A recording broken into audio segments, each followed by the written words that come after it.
దేవి భాగవతం యొక్క మహాత్మ్యాన్ని గురించి కొంతవరకు చెప్పుకొని ఉన్నాము. ఈ దేవి భాగవతాన్ని నైమిషారణ్యంలో యజ్ఞయాగాది కర్మలు చేస్తూ ఉన్నటువంటి శౌనకాది ఋషుల యొక్క ప్రార్థన మేరకు సూత మహర్షుల వారు బోధ చేస్తూ ఉన్నారు. సూత మహర్షుల వారు రోమహర్షుల వారి కుమారుడు. వేదవ్యాస మహర్షుల వారి చేత వ్రాయబడి బోధింపబడినటువంటి ఈ అష్టాదశ పురాణాలని రోమహర్షుల వారు మరియు ఆయన కుమారుడైనటువంటి సూత మహర్షుల వారు ప్రజలందరికీ కూడా ప్రచారం చేస్తూ బోధించడము జరిగింది. ఈ దేవి భాగవతాన్ని ఎవరు శ్రవణం చేసినా, ఎవరు బోధిస్తూ ఉన్నా వాళ్ళందరికీ కూడా అమ్మవారి సంపూర్ణ అనుగ్రహం కలిగి సకల సిద్ధులు శుభాలు కలుగుతాయని చెప్పున్నారు. ఈ దేవి భాగవతాన్ని గురించి చెప్తూ మిగతా పురాణాల గురించి, అందులో ఉన్నటువంటి శ్లోకాల గురించి కూడా చెప్పున్నారు. 18 పురాణాలు, 18 ఉప పురాణాలు, వాటిల్లో ఎన్ని వేల సంఖ్యలో శ్లోకాలు ఉన్నాయో కూడా బోధ చేయడం జరిగింది. జనన మరణ సంసార చక్రము నుండి బయటపడేసేటువంటి అద్భుతమైన సాధన మార్గం పురాణ శ్రవణం, పురాణ కథల్ని శ్రవణం చేయడం అని చెప్తారు. అందరికీ కూడా సులభంగా అర్థమయ్యే విధంగా కథల రూపంలో ధర్మ, అర్థ, కామ, మోక్షాలను గురించి ఇందులో బోధ చేయడము జరిగింది. ఈ పురాణాన్ని రాసినటువంటి వారు వేదవ్యాస మహర్షుల వారని చెప్పుకొని ఉన్నాము. ఈ వేదవ్యాస మహర్షుల వారిని ఆయన కుమారుడైనటువంటి బ్రహ్మనిష్ఠాగరిష్ఠుడైనటువంటి ఆయోనిజుడైనటువంటి సుఖ మహర్షుల వారిని స్మరించి సూత మహర్షుల వారు ఈ పురాణాన్ని గురించి, దేవి భాగవతాన్ని గురించి శౌనకాది ఋషులకు చెప్పబోతూ ఉన్నారు.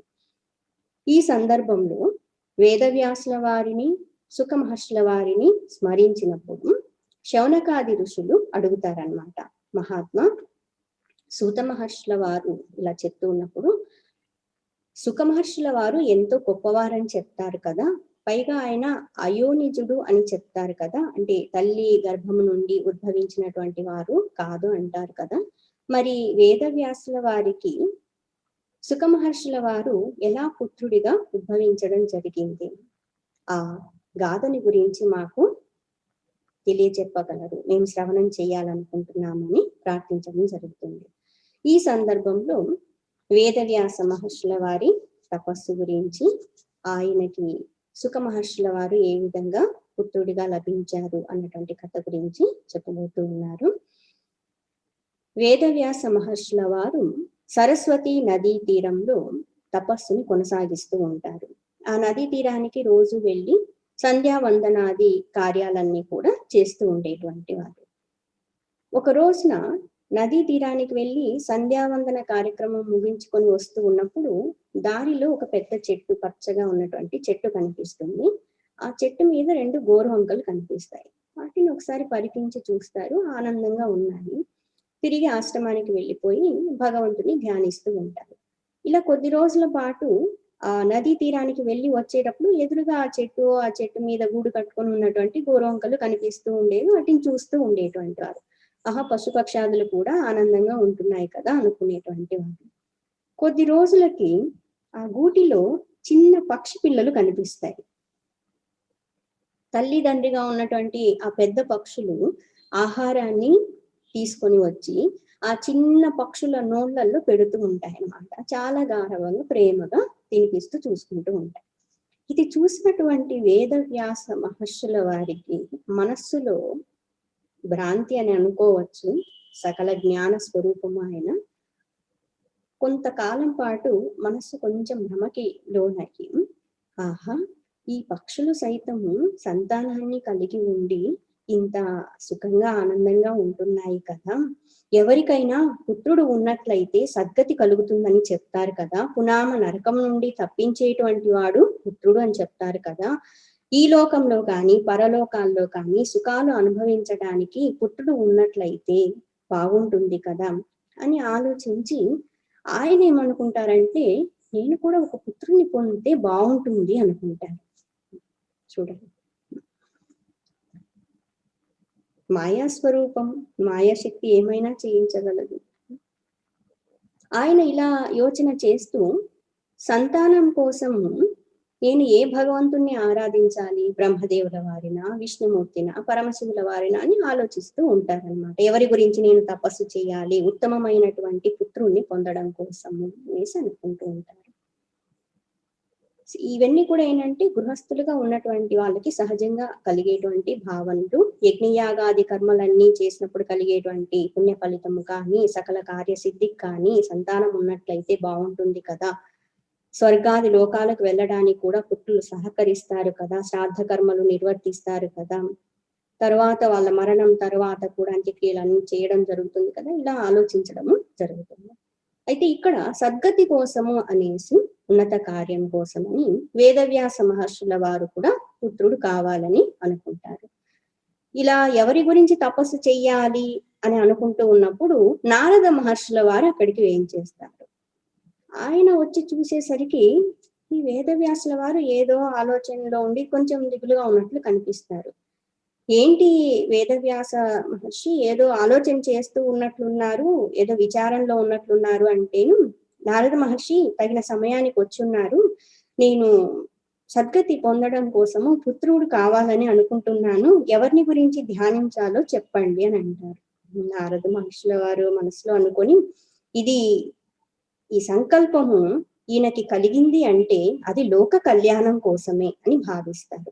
ఎందుకంటే వేదవ్యాస మహర్షుల వారు సామాన్యమైన వ్యక్తి కాదు, అజ్ఞానంలో ఉన్నటువంటి వ్యక్తి కాదు, ఈ విధంగా సంతానం ఇవి కావాలని కోరుకునేటువంటి వారు కాదు.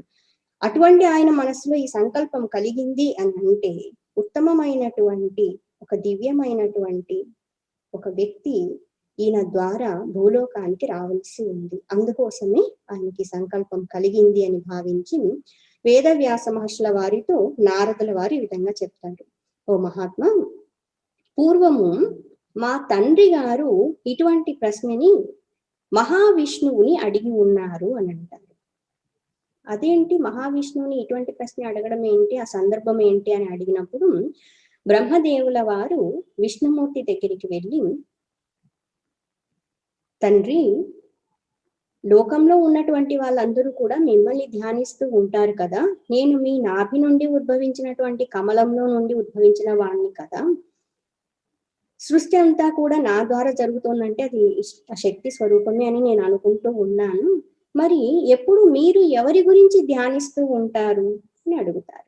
అప్పుడు విష్ణు భగవానుడు చెప్తారనమాట, ఓ బ్రహ్మదేవ, నీకు నాకు పరమశివుల వారికి కూడా త్రిమూర్తులకి సృష్టి స్థితి లయము చేయడం కోసము కావలసినటువంటి శక్తిని ప్రసాదించేటువంటి వారు ఇంకొకరు ఉన్నారు, ఆవిడే పరాశక్తి స్వరూపిణి, మనందరము కూడా నిమిత్త మాత్రులం మాత్రమే, మన కర్తవ్యాన్ని మనం నిర్వర్తించగలుగుతున్నాము అంటే అది ఆ తల్లి యొక్క అనుగ్రహము శక్తి వల్లే సాధ్యమవుతూ ఉంది, నేను ఆ అమ్మవారిని ధ్యానిస్తూ ఉన్నాను, అంతేకాదు నా జీవితంలో ఇప్పటి వరకు జరిగినటువంటి, ఇక్కడ జీవితం అంటే అవతారాలు అన్నమాట, భగవంతుని యొక్క అవతారాలన్నింటిలో కూడా ఏవైతే కార్యాలు సాధించడం జరిగిందో, ధర్మ సంస్థాపన చేయడం జరిగిందో, మత్స్య కూర్మ వరాహ నారసింహ ఇత్యాది, వీటన్నింటిలో కూడా ఏ కార్యము సాధించినా వాటన్నింటి వెనకాల శక్తి స్వరూపం అన్నటువంటిది ఉండి నడిపించడము జరిగింది. కాబట్టి అన్నింటికి మూలము శక్తి స్వరూపము, ఆ తత్వాన్ని నేను ఆరాధిస్తూ ఉన్నాను. అంతేకాకుండా అనేక మంది రాక్షసులను వధించడానికి, దుష్టులను శిక్షించడానికి, శిష్టులను రక్షించడానికి ఆ అమ్మవారు మనందరి ద్వారా శక్తిని ప్రసరింపజేస్తూ ఈ పనులన్నీ కూడా చేయిస్తూ ఉన్నారు. అంతేకాకుండా పూర్వకాలంలో మధుకైటవులు అనేటువంటి రాక్షసులతో నేను 5,000 సంవత్సరాలు యుద్ధం చేయాల్సి వచ్చింది, వాళ్ళను వధించడానికి అమ్మవారి శక్తి వల్లే అది సాధ్యమైంది. ఒకానొక సందర్భంలో నా శిరస్సు తెగి పడిపోయినప్పుడు, వింటి నారి కారణంగా, వింటి నారి తెగినప్పుడు శిరస్సే పోయింది కదా, అప్పుడు హయగ్రీవము అని అంటారు కదా, హయము అంటే గుర్రము, గ్రీవము అంటే తల, మెడ అన్నమాట. గుర్రం యొక్క తలని తీసుకొని వచ్చి నాకు పెట్టడం జరిగింది కదా, తర్వాత నేను హయగ్రీవుడు అనేటువంటి రాక్షసుని వధించున్నాను, ఇవన్నీ కూడా అమ్మవారి యొక్క శక్తి వల్లే సాధ్యమై ఉన్నాయి.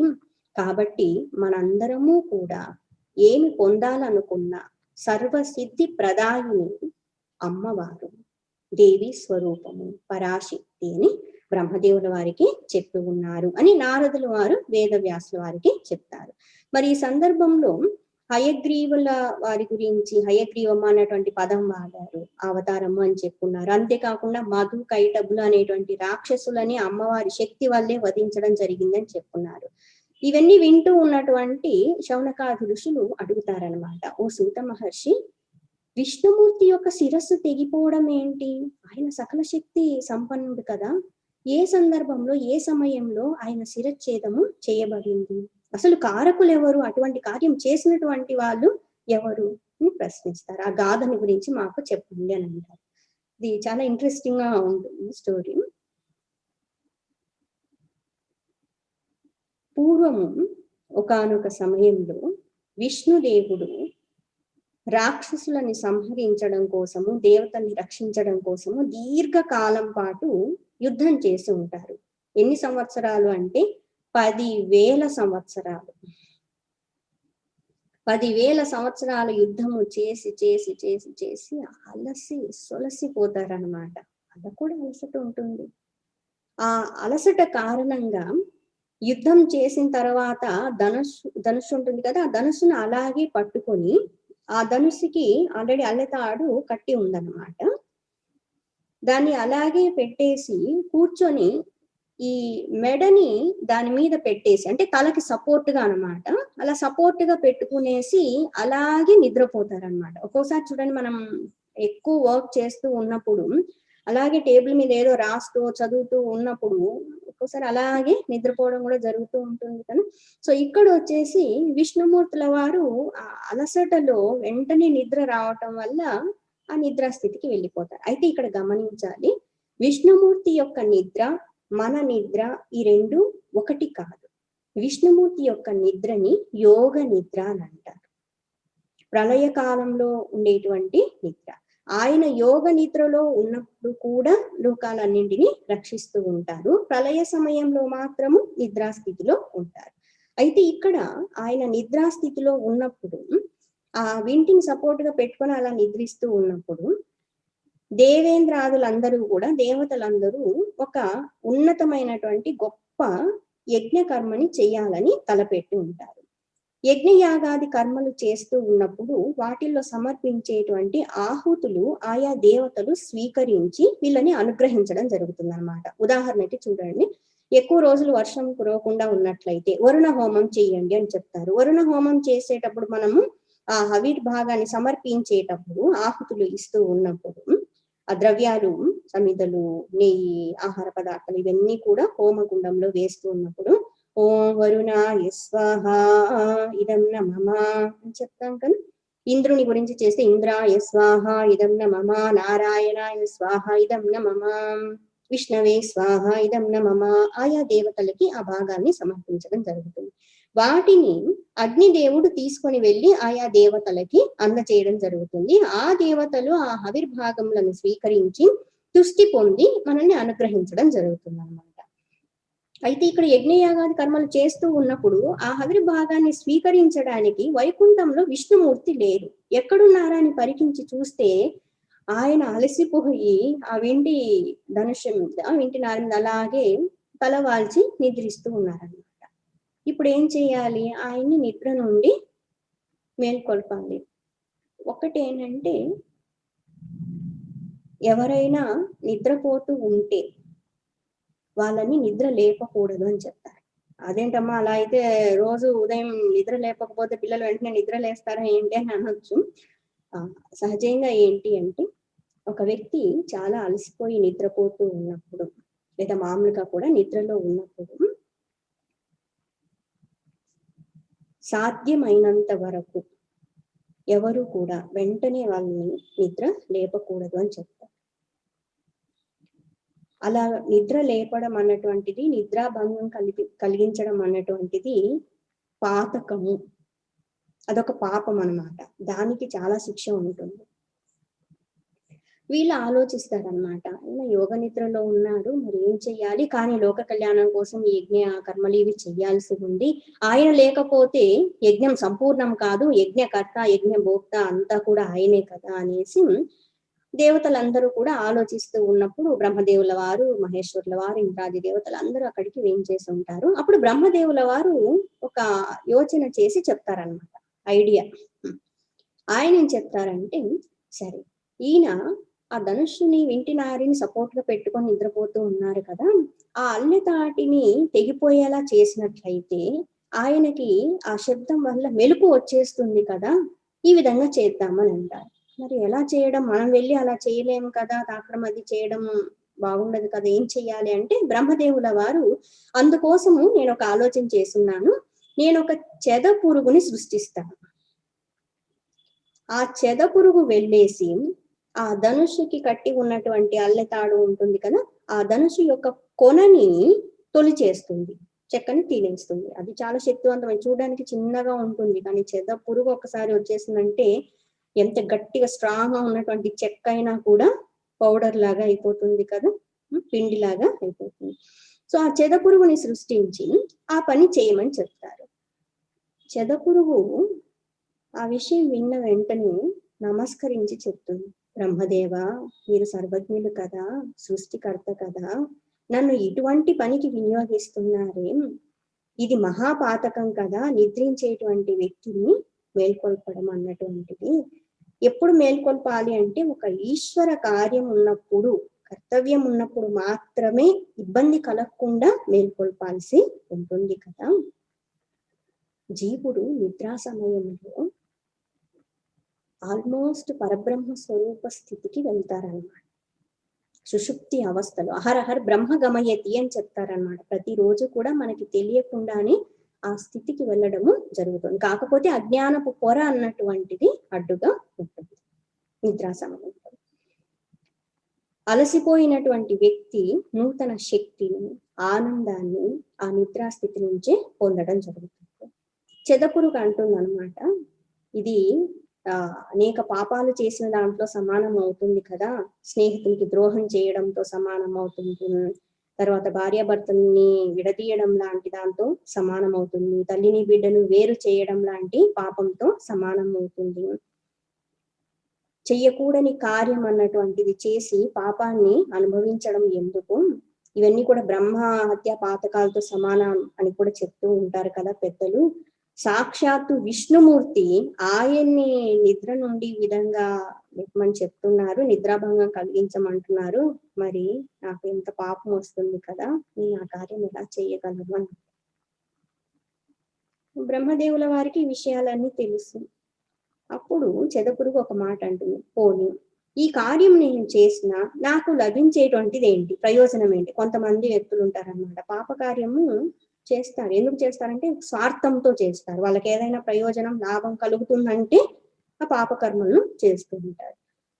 చెదపురుగు అడుగుతుంది అనమాట, నాకేంటి ప్రయోజనం, ఇంత పాపం వస్తుంది కదా మరి అంటే బ్రహ్మదేవుల వారు చెప్తారనమాట, యజ్ఞయాగాది కర్మలు, హోమాది కర్మలు చేస్తూ ఉన్నప్పుడు హవిష్యులు అన్నటువంటివి సమర్పణ చేసేటప్పుడు హోమకుండంలో, యజ్ఞకుండంలో పడినటువంటివి ఆయా దేవతలకు చేరుతాయి, ఆ పడకుండా బయట పడి ఉన్నటువంటివి, ఆ అంచుల్లో పడినటువంటివి, కింద పడినటువంటి హవిర్భాగము నీకు చెందుతుంది అని చెప్తారన్నమాట. సరే, ఇంత ప్రయోజనం ఉంది కాబట్టి మీ అనుగ్రహంతో ఆయన ఆగ్రహానికి గురి కాకుండా ఉండే విధంగా నన్ను మీరు అనుగ్రహించాలి అనేసి చెదపురుగు వెళ్ళి ఆ పని చేస్తుందన్నమాట. అది నెమ్మదిగా ఆ బాణంకి ఉన్నటువంటి ఆ చెక్కను తొలుస్తూ ఉన్నప్పుడు కొంచెం కొంచెం లూజ్ అవుతూ వచ్చేసి ఆ అల్లె తాడు తెగుతుంది. ఆ అల్లె తాడు తెగేసరికి మీరు ఎప్పుడన్నా ఒరిజినల్ గా ఉన్నటువంటి ధనుషుని చూసినట్లయితే అది ఎంత గట్టిగా సంధించి కట్టబడి ఉంటుంది అన్నది తెలుస్తుంది, అర్థం అవుతుంది. ఒక్కసారిగా అది తెగేసరికి భీకరమైనటువంటి ధ్వని కలుగుతుంది అనమాట. ప్రళయం వచ్చిందా అన్నటువంటి ధ్వని కలుగుతుంది. ఒకలాంటి వెలుతురు, చీకట్లు అన్ని కూడా ఒకదాని తర్వాత ఒకటి వస్తూ ప్రళయకాలంలో ఉండేటువంటి స్థితి ఏర్పడుతుంది. అందరూ కూడా కళ్ళు మూసి అలా తెరిచే లోపు ఆ తాడు, అల్లెతాడు తెగడము జరిగింది. విష్ణుమూర్తి శిరస్సు దాంతో పాటు తెగి దూరంగా పడిపోయింది. అందరూ కూడా చాలా బాధపడతారు. అసలు మనం చెయ్యాలనుకున్నటువంటి కార్యం ఏంటి, ఇక్కడ జరిగింది ఏంటి, ఏదో ఉన్నత కార్యం చేద్దామనేసి ఈయన నిద్ర నుండి బయటికి తీసుకొద్దాం అనుకుంటే అసలు శిరస్సే లేకుండా పడిపోయింది ఎక్కడో అనేసి అన్ని చోట్ల వెతుకుతారు, ఎక్కడా కనిపించదు. దేవతలకు చాలా దుఃఖం, బాధ కలుగుతుంది అనమాట. ఎంత అపచారం చేస్తున్నాము మనము, ఇది ఎంత విపత్కరమైనటువంటి పరిస్థితికి దారి తీస్తుందో. సాక్షాత్తు స్థితికారకుడైనటువంటి విష్ణుమూర్తి శిరస్సు లేకుండా పోవడం ఏంటి, ఎంత అమంగళకరమైనటువంటిది స్థితి అనేసి అందరూ బాధపడుతూ ఉంటే, ఆ సమయానికి అక్కడికి దేవతల గురువు అయినటువంటి బృహస్పతుల వారు వేంచేస్తారు. ఆ మహానుభావుడు అక్కడికి వచ్చి దేవతలందరినీ కూడా సముదాయిస్తూ ఈ విధంగా చెప్తారనమాట. మీరందరూ కూడా ఈ విషయాన్ని గురించి విచారం చేయొద్దు, దుఃఖించొద్దు. ఆపదలు కలిగినప్పుడు, కష్టాలు కలిగినప్పుడు శోకించడం, దుఃఖించడం అన్నటువంటిది వివేకవంతుల లక్షణము కాదు. సమస్యకి పరిష్కారం ఏంటో వెతకాల్సి ఉంటుంది. మీరు విష్ణుమూర్తికి ఈ స్థితి కలిగిందని ఇప్పుడు దుఃఖిస్తూ ఉన్నారు. కాలము ఎవరికి కూడా, ఎంతటి వారికి కూడా ఒక్కొక్కసారి అతిక్రమించడానికి సాధ్యము కాదు కదా. ఒకానొక సమయంలో నా శిరస్సు కూడా ఛేదింపబడడం జరిగింది కదా, శివలింగం పతనమైంది కదా, శివుని శాపం వల్ల ఇలా జరిగింది కదా, ఇంద్రుడు శాపగ్రస్తుడు కాలేదా, దేవతలందరూ ఎన్నో కష్టాలు అనుభవించున్నారు కదా. ఎవ్వరూ కూడా కాలాన్ని అతిక్రమించలేరు. ఎంతటి వారికైనా కూడా కష్టాలు అన్నటువంటివి వస్తూ ఉంటాయి. ఇప్పుడు శ్రీహరి యొక్క, విష్ణుమూర్తి యొక్క శిరశ్ఛేదం జరిగింది, శిరస్సు ఇలా పోయింది అని అంటే దీనికి ఏదో ఒక కారణము ఉండే ఉంటుంది. ఏదైనా ఒకటి జరుగుతోంది అంటే అది జరిగే సమయంలో ఇబ్బందిగా, కష్టంగా అనిపించినా దాని యొక్క ప్రయోజనం అన్నటువంటిది తర్వాత ఏదో మంచి జరుగుతుంది. మీరందరూ ఈ విషయాన్ని గుర్తించి శోకాన్ని వదిలిపెట్టి తక్షణంగా చేయవలసినటువంటి కార్యం ఏంటో గుర్తించాల్సి ఉంది. విష్ణుమూర్తి యొక్క శిరస్సు మీరు ఎంత వెతికినా ఇప్పుడు కనిపించదు. అది వెళ్ళిపోయి లవణ సముద్రంలో పడింది, ఉప్పు సముద్రంలో పడిపోయి ఉంది. అది తీసుకొచ్చి పెట్టడానికి కూడా సాధ్యమయ్యేటువంటిది కాదు, జలాల్లో కలిసిపోయింది. అందరము కూడా అన్నింటికీ మూలమై ఉన్నటువంటి ఆది పరాశక్తిని స్తుతించినట్లయితే ఆ అమ్మవారి అనుగ్రహంతో ఈ సమస్య నుండి సులభంగా బయటపడొచ్చు అని బృహస్పతుల వారు అందరికీ కూడా సలహా ఇవ్వడం జరుగుతుంది. అప్పుడు బ్రహ్మదేవుల వారు సాక్షాత్తు వేదములని రప్పించి, వేదములు సూక్ష్మ రూపంలో ఉంటాయి, సటల్ గా ఉంటాయి. ఆ సూక్ష్మ రూపంలో ఉన్నటువంటి 4 వేదములని స్థూలమైనటువంటి రూపాలని ధరించమని చెప్పి ఆ అమ్మవారిని స్తుతి చేయమని చెప్తారు. సామాన్యంగా ఉన్నటువంటి వ్యక్తులే కొంత పరిజ్ఞానం పొందినప్పుడు, జ్ఞానవంతులైనప్పుడు ఎంతో అద్భుతమైనటువంటి స్థుతులు చేస్తున్నారు. అటువంటిది సాక్షాత్తు వేదములు స్తుతిస్తే ఇంకా ఎంత అద్భుతంగా ఉంటుందో కదా. ఈ దేవి భాగవతంలో వేదములు అమ్మవారిని స్తుతించినటువంటి ఆ స్థుతులను ఇచ్చున్నారు. చాలా అద్భుతమైనటువంటి స్థుతి చేస్తున్నారు. కొన్ని కూడా శ్లోకాల రూపంలో వర్ణన చేస్తున్నారు. ఆదిశక్తి స్వరూపిణి, సృష్టి స్థితి లయకారిణి, కరుణ సాగరి అయినటువంటి అమ్మవారు ఎవరి శక్తి వల్ల బ్రహ్మ, విష్ణు, మహేశ్వరాదులు కూడా వాళ్ళ కర్తవ్యాల్ని నిర్వర్తిస్తూ ఉన్నారు. సకల జీవ రాశులకి కూడా ఆధారభూతమై ఉన్నటువంటి మహాపరా భట్టారిక అమ్మవారి స్వరూపాన్ని, దివ్యమంగళ స్వరూపాన్ని స్తుతి చేస్తూ, అమ్మా మీ అనుగ్రహం వల్లే కదా ఏదైనా జరుగుతూ ఉంది, మీరు ఆగ్రహించినట్లయితే ఈ జగత్తే నశించిపోతుంది కదా. ఇప్పుడు ఈ విష్ణుమూర్తి ఏ తప్పు చేసి ఉన్నారనేసి ఈ విధంగా శిరస్సే పోయేలాగా చేసి ఉన్నారు. ఆ లక్ష్మీమాత ముఖం చూడండి, ఎంత దుఃఖిస్తూ బాధపడుతూ ఉన్నారు. విష్ణుమూర్తికి ఈ స్థితి ఎందుకు కలిగిందమ్మా? ఎవరైనా నరులు లేదా దేవతలు చేసినటువంటి పాప కర్మ ఫలితము విష్ణుమూర్తికి వచ్చిందా? ఎందుకంటే ఒక్కొక్కసారి ఇతరులు చేసినటువంటి పాప కర్మ ఫలితము ఎవరైతే వాళ్ళు ఆరాధిస్తున్నారో, పూజిస్తున్నారో వాళ్ళకి వెళ్ళడం కూడా జరుగుతుందన్నమాట.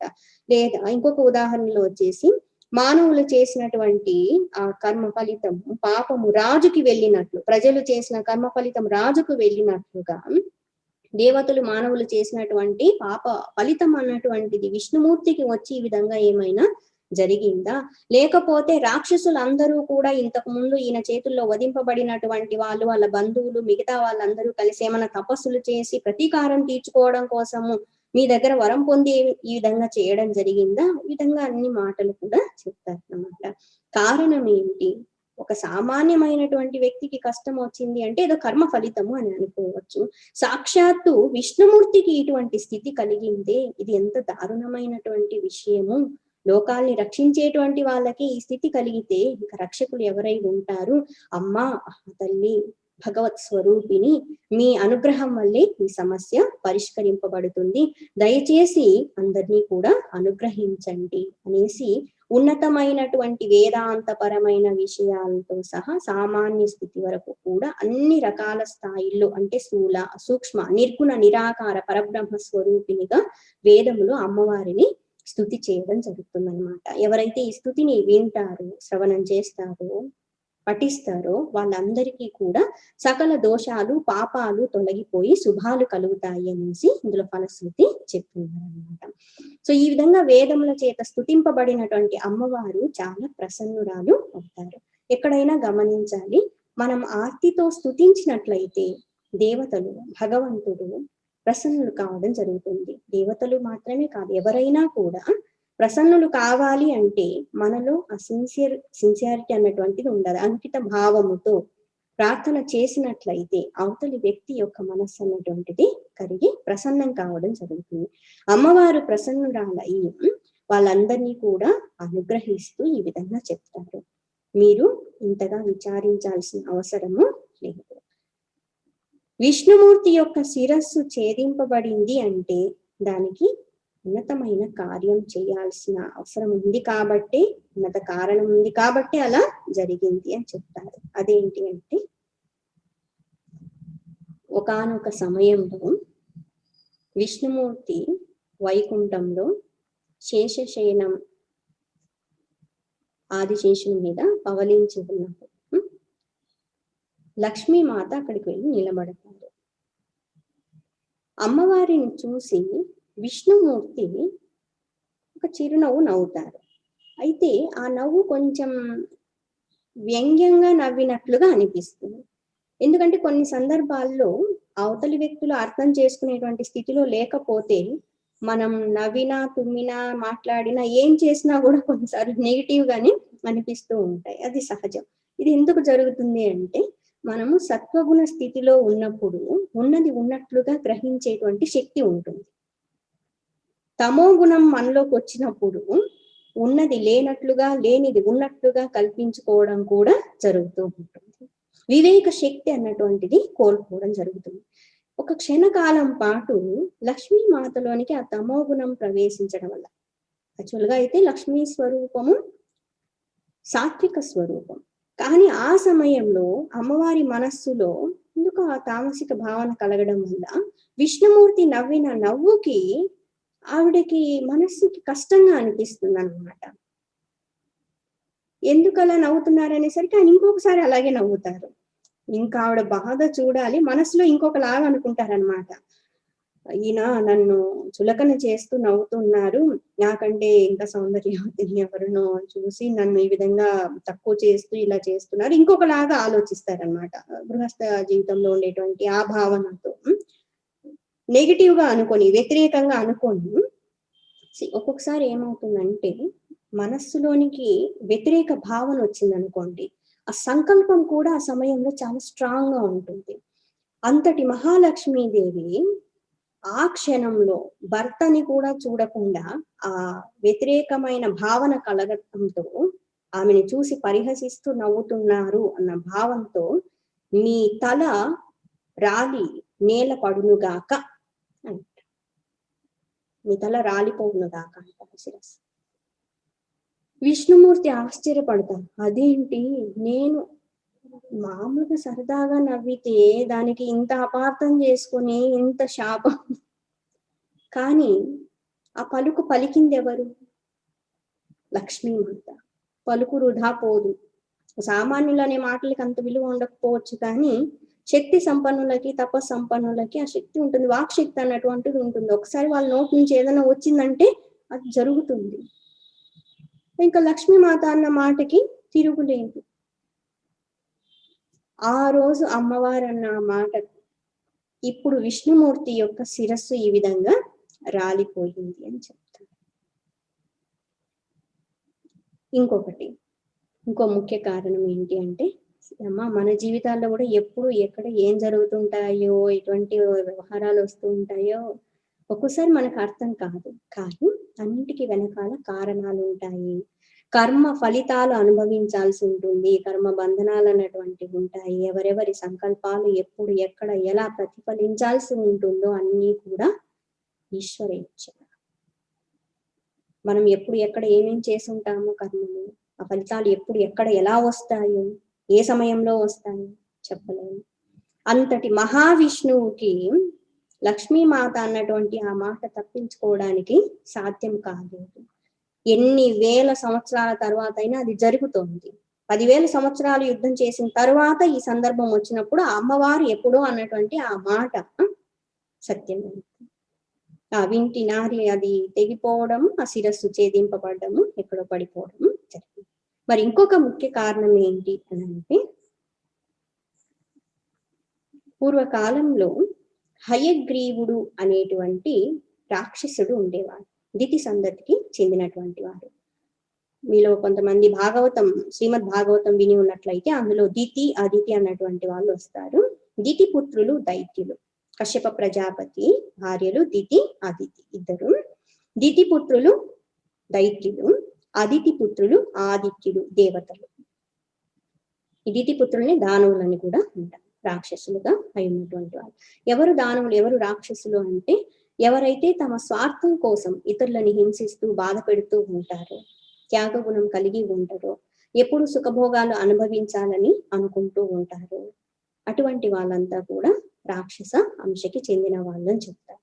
ఈ హయగ్రీవుడు అనేటువంటి రాక్షసుడు భూమండలం మీద సకల సుఖభోగాలని అనుభవించాలి అనేసి అప్పటికే అనుభవిస్తూ ఉన్నారు, ఎదురులేని వాడిగానే ఉంటూ ఉన్నారు. కానీ ఇంకా అధికంగా అనుభవించాలి, అలాగే దేహంలోనే ఉండిపోవాలి, అంతా తనకే కావాలి అనేసి ఎవ్వరూ తనని ఓడించకూడదు అన్నటువంటి భావంతో తపస్సు చేసి అమ్మవారి యొక్క బీజ మంత్రాన్ని తపస్సు చేసి అమ్మవారిని ప్రసన్నురాల్ని చేసుకుంటారు. దేవతలు మంత్రాలకి కట్టుబడి ఉంటారన్నమాట. మనం ఆ మంత్రాలని జపించి వాళ్ళని ఉపాసన చేసినట్లయితే వాళ్ళు వరాల్ని ఇవ్వాల్సి ఉంటుంది. అమ్మవారు ప్రసన్నురాలయ్యి, ఏం నాయన ఇంత ఘోర తపస్సు చేస్తున్నావు, ఏం వరం కావాలి అంటే, అమ్మ నాకు అమరత్వం కావాలి, నేను ఎప్పుడు ఇలాగే ఈ దేహంలో ఉండిపోవాలి, సుఖభోగాలు అనుభవించాలి, నేను ఎవరి చేతిలో ఓడింపబడకూడదు అని అడుగుతారు. అమ్మవారు చెప్తారు, నాయన ఇది అసంభవమైనటువంటిది కదా, పాంచభౌతికమైనటువంటి దేహం ఎప్పుడు నిలిచి ఉండే అవకాశము లేదు కదా, తిరిగి పంచమహాభూతాల్లో కలిసిపోవాల్సి ఉంటుంది. పుట్టినటువంటి ప్రతి ఒక్క జీవి ఎప్పుడో ఒకసారి మరణించక తప్పదు, ఇది అసంభవమైనటువంటి నువ్వు కోరుతున్నది అని అంటారు. సరే అమ్మా, అయితే నేను హయగ్రీవంతో ఉన్నాను కదా, హయగ్రీవుడు అంటున్నారు కదా నన్ను, అప్పటికి సకల చరాచర సృష్టిలో చూసినప్పుడు ఆ కాలంలో హయగ్రీవంతో ఉన్నటువంటి వ్యక్తి తనొక్కడే. హయగ్రీవుడు అంటే గుర్రం యొక్క తలని కలిగి ఉన్నటువంటి వాడు. అతడు వెంటనే ఆలోచించి ఏమడుగుతారు అంటే, నేను హయగ్రీవుణ్ణి కదా, నాలాంటి వ్యక్తి ఇంకొకరు ఉన్నట్లయితే, హయగ్రీవుడు ఉన్నట్లయితే అతని చేతిలో నాకు మరణము ఉంటుంది అని అంటారు. అతడి ఆలోచన ఏంటంటే, ఇంతకు ముందు ఇటువంటి వాళ్ళు ఉద్భవించలేదు, ఇక మీదట కూడా ఉద్భవించరు, ఈ గుర్రము ముఖంతో ఉన్నవాడిని నేను ఒక్కడిని కాబట్టి నాకు మరణమే ఉండదు అని అనుకున్నాను. అమ్మవారు వచ్చేసి ఆ కోరికకి తదాస్తు అని ఇచ్చినటువంటి వరాన్ని సద్వినియోగం చేసుకొని ఆయన అని చెప్పి వెళ్తారు. ఎవరికైనా ఏదైనా అవకాశం ఇచ్చాము అంటే సద్వినియోగం చేసుకోవాల్సి ఉంటుంది. అహంకారంతో దుర్వినియోగం చేసుకున్నట్లయితే దాని ఫలితాన్ని కూడా ఏదో ఒక సమయంలో అనుభవించక తప్పదు. హయగ్రీవుడు ఆ వరాన్ని పొందిన తర్వాత ఇంతకు ముందే అన్ని అరాచకాలు చేస్తూ ఉన్నవాడు ఇప్పుడు ఈ వర గర్వంతో ఇంకా నన్ను మించిన వాడు లేడు అనేసి అందరినీ హింసించడం, సజ్జనుల్ని బాధ పెట్టడం, ఇబ్బంది పెట్టడం, సకల భోగాలన్నీ కూడా అనుభవిస్తూ ఉండటం, ఈ విధంగా వీర విహారం అంతా చేస్తూ ఉన్నప్పుడు, అందరినీ కూడా బాధ పెడుతూ ఉన్నప్పుడు దేవతాదులు సైతము భయపడుతూ బాధపడుతూ అమ్మవారిని శరణు వేడతారు. అప్పుడు అమ్మవారు యోచన చేసి ఫలానా సమయంలో హయగ్రీవుడు ఉద్భవించి ఈ హయగ్రీవుడు అనేటువంటి రాక్షసుని వధించడం జరుగుతుంది అని సంకల్పం చేస్తుంటారు. ఈ కారణంగా విష్ణుమూర్తి శిరస్సు పోవడం జరిగింది. తరువాత వచ్చేసి అమ్మవారి అనుగ్రహంతో విశ్వకర్మ చేత గుర్రపు తలని తయారు చేయించి విష్ణుమూర్తి మొండెమ్మకి తగిలించి హయగ్రీవుడిగా ఉద్భవింపచేయడము జరిగింది. మరి ఎవరికైనా ఈ హయగ్రీవుని చేతిలో మరణం ఉండొచ్చు కదా, ఎవరికైనా ఆ గుర్రము శిరస్సును పెట్టి ఉండొచ్చు కదా అని అంటే, సర్వశక్తి సంపన్నుడై ఉన్నటువంటి వారే ఆ రాక్షసుని వధించగలరు. ఎందుకంటే అతడు కూడా తపస్సు చేసి ఉన్నాడు కదా. అందుకోసమని విష్ణుమూర్తిని హయగ్రీవ అవతారంలో ఉద్భవించే విధంగా చేయడం జరిగింది. ఇంకా కొన్ని పురాణాల్లో ఈ హయగ్రీవ అవతారం ఎందుకు వచ్చింది అండం అవన్నీ కూడా వస్తుంది. మళ్ళీ లక్ష్మీమాత అంటే ఆ రూపంలోనికి రావటం ఇవన్నీ కూడా ఉన్నాయన్నమాట, కొన్ని సందర్భాలు చెప్పున్నారు. సో ఇక్కడ వచ్చేసి విష్ణుమూర్తి ఆ హయగ్రీవ రూపాన్ని పొంది హయగ్రీవుడు అనేటువంటి రాక్షసుని మద ఉన్మత్తుడై ఉన్నటువంటి అతన్ని సంహరించడము జరుగుతుంది.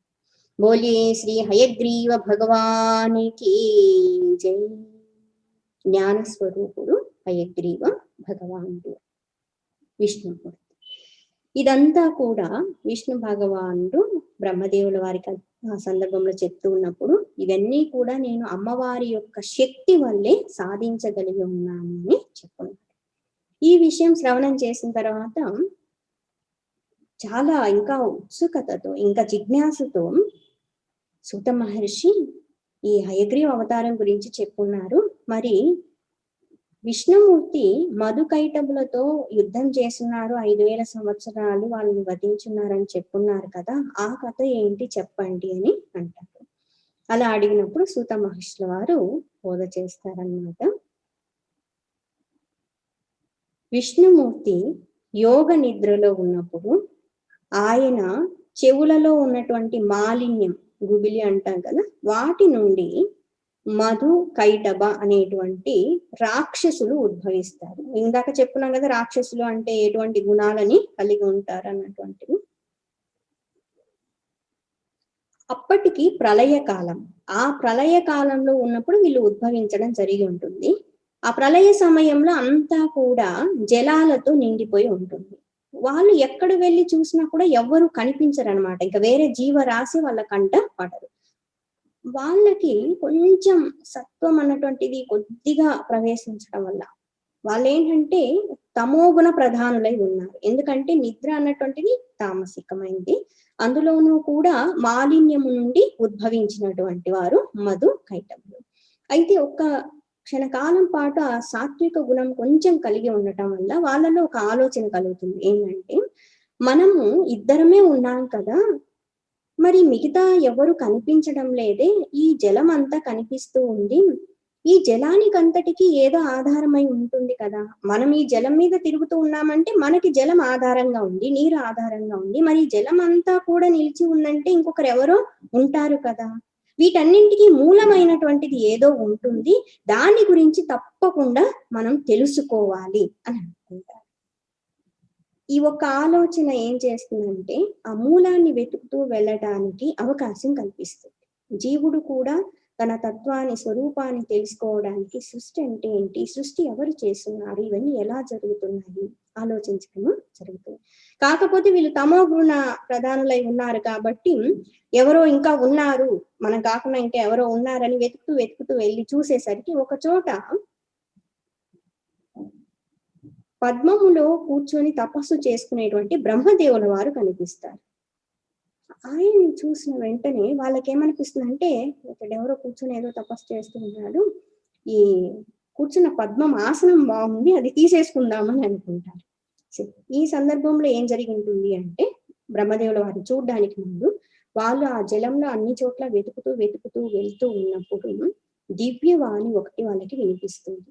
ఆ విన్నటువంటి శబ్దాలని వాళ్ళు పదే పదే మననం చేస్తూ దాని ఎందే మనస్సుని లగ్నం చేసి ధ్యానం చేయడం జరుగుతుంది. అలా ధ్యానిస్తూ ఉన్నప్పుడు అదే మంత్ర స్వరూపమయ్యి అమ్మవారు దర్శనమిస్తారు. దేవీమాత దర్శనం అవ్వటంతో వాళ్ళల్లో ఉన్నటువంటి ఒక కోరిక బయటికి వచ్చి, అమ్మ మాకు వరాన్ని ప్రసాదించండి అంటారు. ఏం వరం కావాలి అని అంటే స్వచ్ఛంద మరణం కావాలి అని కోరుకుంటారు. అంటే వాళ్ళు ఎప్పుడు కావాలనుకుంటే ఏ విధంగా కావాలనుకుంటే అలా మరణిస్తారనమాట. అమ్మవారు తథాస్తు అని ఉంటారు. ఈ వరాన్ని పొందిన తర్వాత ఇంకా సర్వశక్తివంతులమై ఉన్నాం కదా అనేసి అంతా వెతుకుతూ ఉన్నప్పుడు బ్రహ్మదేవుల వారు కనిపించడం, ఆయన ఆసనాన్ని తీసుకోవాలని అనుకుంటారు. బ్రహ్మదేవుల వారు అనుకుంటారు, వీళ్ళు వర వరాలను పొంది ఉన్నారు. ఇప్పుడు ఈ దుష్టులతో యుద్ధం చేయడము అనవసరము. వీళ్ళని సంహరించేటువంటి సమయం వచ్చినప్పుడు సంహరించవలసినటువంటి వాళ్ళే సంహరిస్తారు అనేసి ఆలోచించి బ్రహ్మదేవుల వారు వాళ్ళతో యుద్ధం చేయరన్నమాట. మరి వాళ్ళని ఎదుర్కోగలిగినటువంటి వాళ్ళు ఎవరు? బ్రహ్మదేవుల వారు వెళ్ళి విష్ణుమూర్తిని ప్రార్థిస్తారు. తరువాత ఏం జరుగుతుంది అన్నటువంటిది రేపటి రోజున చెప్పుకుందాం. బోలియే శ్రీదేవి మాతా కీ జై. హరి ఓం శ్రీ గురుభ్యో నమః. హరి ఓం.